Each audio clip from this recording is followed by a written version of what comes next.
আসসালামু আলাইকুম। আমন্ত্রণ বাংলা ভিশন সংবাদে আপনাদের সাথে আছি মামুন আব্দুল্লাহ।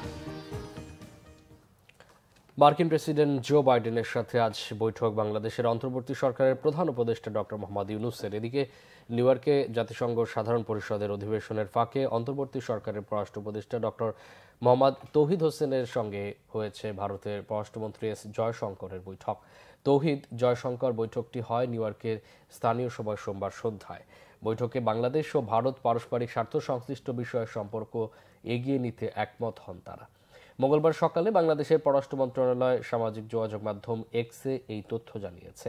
গত 5 আগস্ট ছাত্র জনতার অভ্যুত্থানে পদত্যাগ করে দেশ ছেড়ে ভারতে চলে যান শেখ হাসিনা। এর প্রেক্ষাপটে ঢাকা দিল্লি টানাপোড়েন দেখা দেয়।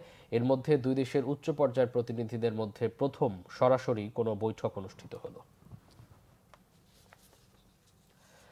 আগামী 18 মাসের মধ্যে নির্বাচন আয়োজনে অন্তর্বর্তী সরকারকে সব ধরনের সমর্থন দেবেন সেনাবাহিনী প্রধান জেনারেল ওয়াকারুজ্জামান। সোমবার ঢাকায় রয়টার্সকে দেয়া এক সাক্ষাৎকারে সেনাপ্রধান বলেন, রাষ্ট্র পরিচালনা ও নির্বাচন ব্যবস্থায় গুরুত্বপূর্ণ সংস্কারের জন্য অন্তর্বর্তী সরকার যেসব কাজ করছে তাতে পূর্ণ সমর্থন রয়েছে তার। বলেন, পরিস্থিতি যাই হোক প্রধান উপদেষ্টা ডক্টর মোহাম্মদ ইউনূসের প্রতি তার সহযোগিতা অব্যাহত থাকবে। 1 থেকে 1.5 বছরের মধ্যে গণতান্ত্রিক প্রক্রিয়ায় উত্তরণ হওয়া উচিত, তবে ধৈর্য ধরার প্রয়োজনীয়তার উপরও জোর দেন তিনি। সামরিক বাহিনীকে রাজনৈতিক প্রভাবমুক্ত রাখার একটি রূপরেখা তৈরি করা হয়েছে বলেও জানান জেনারেল ওয়াকারুজ্জামান। ঢাকায় নিযুক্ত সাবেক মার্কিন রাষ্ট্রদূত মার্শা বার্নিকাটের গাড়িবহরে হামলার ঘটনায় চার্জশিটভুক্ত আসামি সিয়াম হাসানকে গ্রেফতার করেছে ঢাকা মহানগর গোয়েন্দা ডিবি পুলিশ ডিএমপি। সোমবার রাত 11:30টার দিকে রাজধানীর মোহাম্মদপুরের তাজমহল রোড এলাকা থেকে তাকে গ্রেফতার করা হয়। গ্রেফতারকৃত সিয়াম হাসান সদ্য ছাত্র জনতা অভ্যুত্থানকালীন হত্যার ঘটনায়ও এজাহারভুক্ত আসামি। তার বিরুদ্ধে আরও মামলা রয়েছে বলেও জানিয়েছে পুলিশ। সাবেক মার্কিন রাষ্ট্রদূত গাড়িবহরে হামলার সময় সুজন সম্পাদক ডক্টর বদিউল আলম মজুমদারের বাড়িতেও ইট পাটকেল ছোড়া হয়। বাড়ির জানালার গ্লাস ভাঙচুর করে বদিউল আলম, তার স্ত্রী, তার ছেলেকে জীবননাশের হুমকি দেওয়া হয়। বার্নিকাটের গাড়িবহরে হামলার ঘটনায় 2018 সালের 10 আগস্ট রাতে মামলা করেন বদিউল আলম মজুমদার।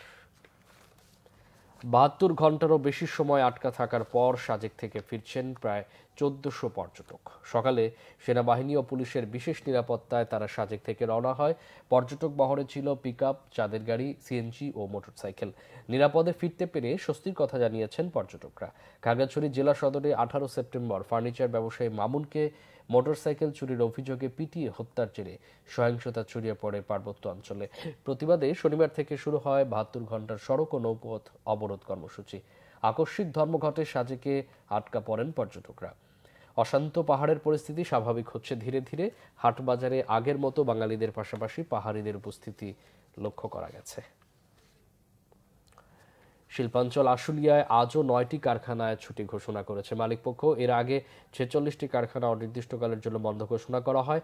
কারখানা মালিকরা বলছেন, আন্দোলনের নামে নৈরাজ্য ঠেকাতেই এই সিদ্ধান্ত নেওয়া হয়েছে।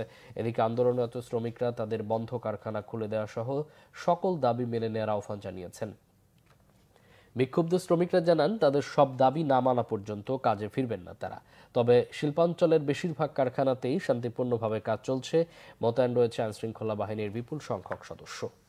এখনও পানিবন্দী অবস্থায় দিন কাটাচ্ছে নোয়াখালীবাসী। দৈনন্দিন কাজে যেতে আসতে ভুগতে হচ্ছে নানা বিড়ম্বনায়। পানি মারিয়ে তাদের চলাচল করতে হচ্ছে, ফলে বানভাসীরা ভুগছে নানা পানিবাহিত রোগে। চাটখিল উপজেলার ইটপুকুরিয়া, মেকরারচর, সিংবাহুড়া, ইসলামপুর, মানিকপুর সহ বিভিন্ন জায়গায় পানিতেই বসবাস অনেকের। বিস্তারিত ডেস্ক রিপোর্টে।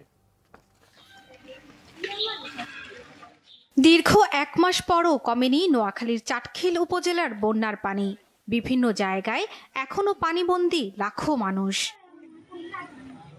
আশ্রয় কেন্দ্র থেকে বাধ্য হয়ে ঘরে ফেরা মানুষগুলো আছেন নানা সংকটে। ঘরের পানি কমলেও কমেনি রাস্তাঘাটের পানি। এখনো পানি হাঁটুর উপরে পানি। এখন আমরা পানির মধ্যে বাস করতেছি।